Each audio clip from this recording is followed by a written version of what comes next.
Yasmine Abdel-Fadel. Elle traite l'information avec rigueur et efficacité. Une approche fraîchement moderne de l'actualité.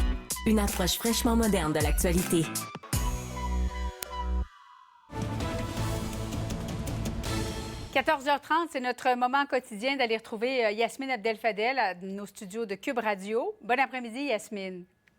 Bon après-midi, Julie. Alors, cette nouvelle agence de transport ou mobilité là, qui est en train de prendre forme tranquillement, il y a plusieurs dizaines de personnes qui seront embauchées, des gens qui proviennent du ministère des Transports, mais aussi des gens de l'extérieur.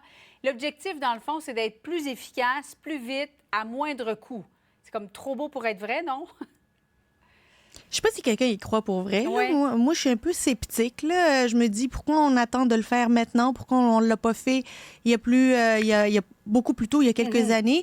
Parce qu'aujourd'hui, là, on avait plusieurs projets de transport, on avait plusieurs projets d'infrastructure, on avait plusieurs projets de mobilité et tous ces projets-là, finalement, ont pris l'eau et sont au point mort. Troisième lien, tramway, REM de l'Est. Tous ces projets-là, finalement, on les a pas vus, ils sont pas là. Puis il y a quelqu'un qui est en train d'étudier quelque part si c'est encore bon ou pas bon, toutes ces études qu'on a faites durant des années.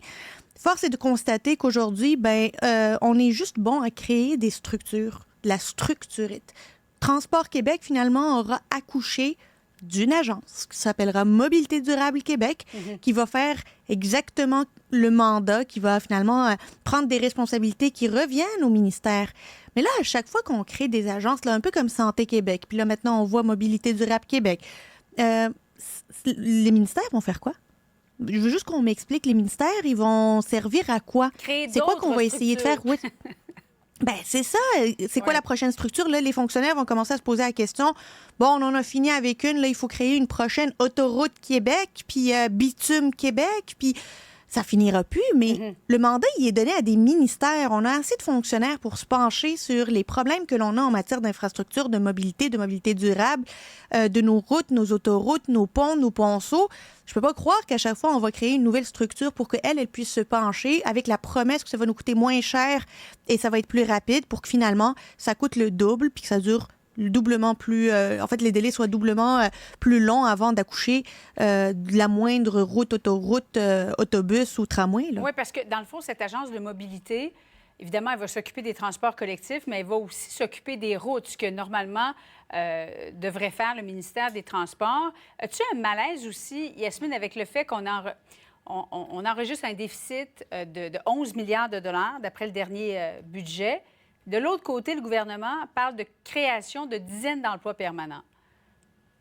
Mais je rappelle que le gouvernement nous avait promis, là, la CAQ nous avait promis qu'elle allait réduire la taille de l'État, qu'elle allait couper dans le nombre de fonctionnaires. L'État n'a jamais été aussi gros.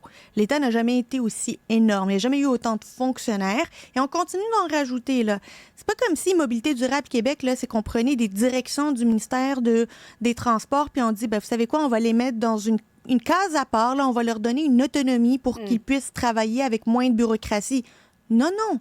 Gardons les fonctionnaires au ministère, allons rechercher d'autres fonctionnaires qu'on va aller embaucher de l'externe, puis qu'on va les mettre dans cette agence-là, puis pas mal sûr qu'ils vont pas se parler entre eux, puis qu'on va dédoubler le travail, puis c'est ça, au Québec, c'est comme ça qu'on fonctionne ici. Justement, puisqu'on parle d'argent, l'opposition libérale qui a déposé plus tôt aujourd'hui un projet de loi qui vise la création d'un poste de directeur parlementaire du budget. C'est un poste qui est personne qui serait indépendante avec son équipe pour faire le point sur combien ça coûte, combien ça va coûter, quel genre de déficit on pourrait avoir.